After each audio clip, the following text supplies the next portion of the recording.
Halo semuanya, selamat datang di podcast edukatif kami. Podcast ini dibuat untuk memenuhi proyek tugas akhir proyek UAS mata kuliah kewarganegaraan di Universitas Pelita Harapan. Topik hari ini sangat penting dan dekat dengan kehidupan kita, yaitu pendidikan anti korupsi di Indonesia. Sebagai generasi muda, kita memiliki peran yang sangat penting dalam kegiatan atau gerakan anti korupsi ini.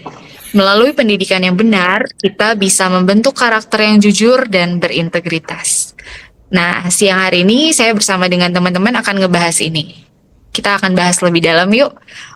Mungkin dimulai dari Andre. Gimana sih Andre kalau misalnya menurut kamu fenomena sosial apa sih yang sedang terjadi saat ini? Ya, thank you Lena.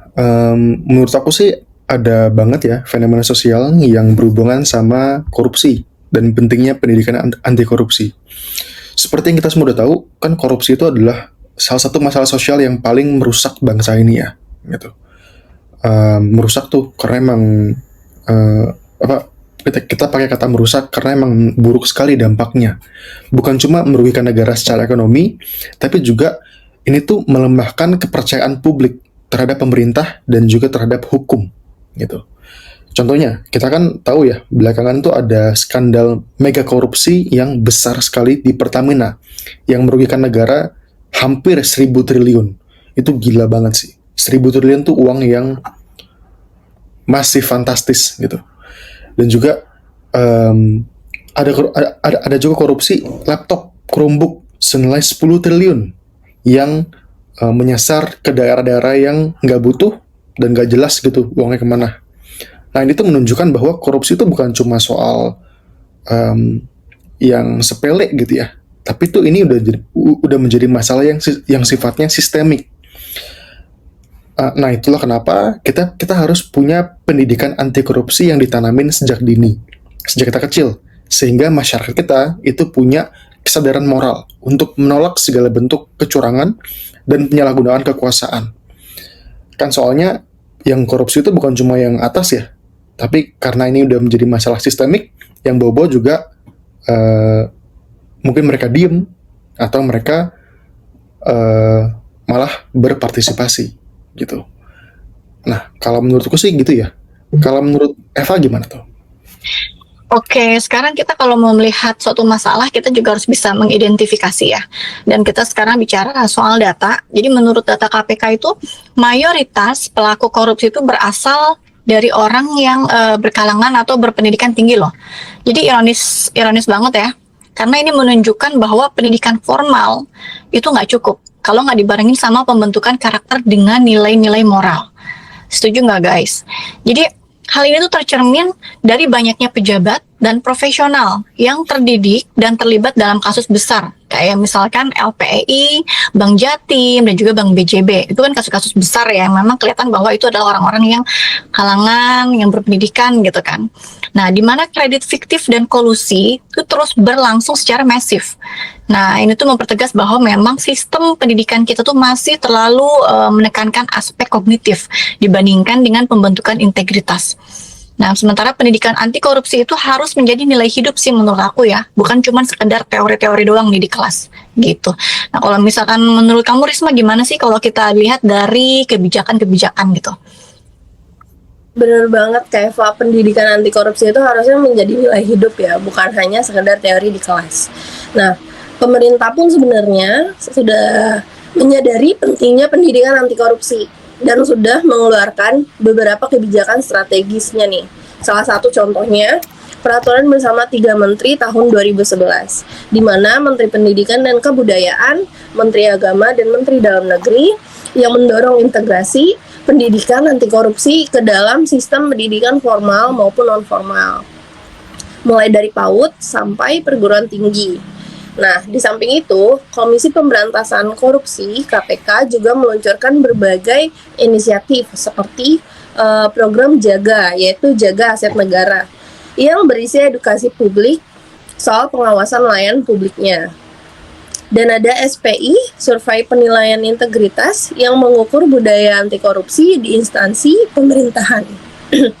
dan juga berbagai modul dan pelatihan guru untuk memasukkan nilai-nilai anti korupsi ke dalam pembelajarannya.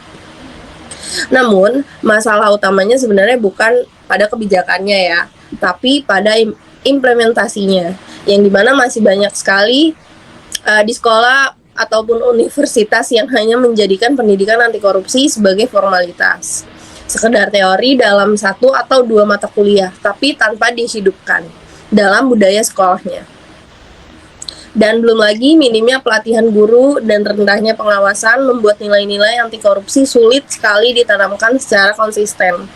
Bahkan ironisnya, praktik manipulasi data dan pungli masih bisa kita temukan di lingkungan pendidikan itu sendiri. Nah, makanya tuh ada di daerah Jawa Barat yang dipimpin oleh Pak KDM, kalian tahu kan, dan itu tuh di sekolah-sekolah tuh sekarang nggak boleh yang namanya tuh pakai acara graduation di sekolah untuk SMA bahkan, dan ada anak sekolah tuh diharuskan nggak boleh pakai motor, dia jalan kaki, dan itu menurut aku salah satu cara untuk nggak ada pungli di sekolah sih gitu.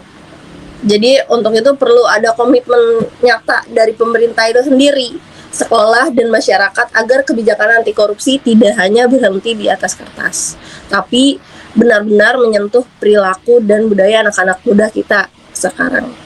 Nah, untuk solusi dan rekomendasinya itu apa sih Kak? Untuk Kak Vivi boleh dijelasin dong? Iya, jadi menurut aku pendidikan anti korupsi itu harus dikemas lebih kreatif dan menyentuh ya. Mungkin beberapa metode yang bisa dilakukan kayak diskusi studi kasus, roleplay atau simulasi, terus kegiatan sosial berbasis integritas. Guru sebagai agen perubahan juga harus menjadi teladan nilai anti korupsi. Pendidikan ini harus menyentuh kesadaran moral siswa agar mereka tumbuh sebagai pribadi yang bertanggung jawab. Kalau menurut Kak Devi gimana sih peran keluarga dan masyarakat? Oke, Boleh, Kak? peran keluarga.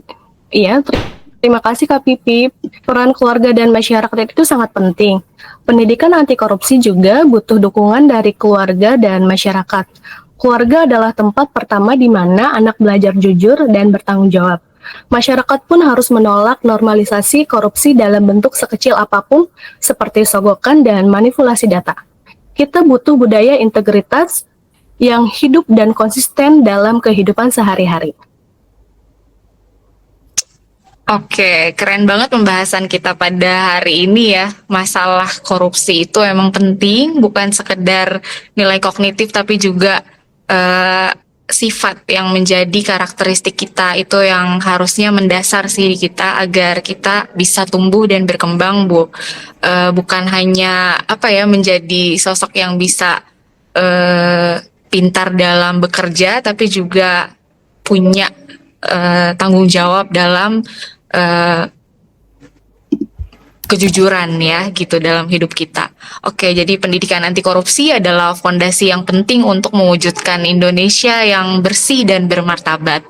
Generasi muda seperti kita harusnya menjadi garda terdepan dalam menjaga nilai kejujuran dan tanggung jawab ini.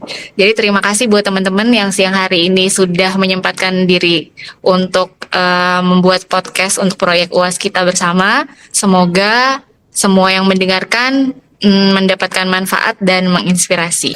Sebelum kami akhiri video ini, kami juga mau berterima kasih kepada institusi UPH dan juga kepada dosen kami, yakni Ibu Eva Ernawati Simanjuntak. Atas bimbingannya, kami bisa menyelesaikan mata kuliah kewarganegaraan ini. Kami juga akan mencantumkan nama kami beserta NIM kami di akhir video ini untuk menjelaskan bahwa video ini merupakan proyek mata kuliah kewarganegaraan sehingga tidak ada kesalahpahaman bagi pihak-pihak tertentu. Terima kasih untuk waktunya.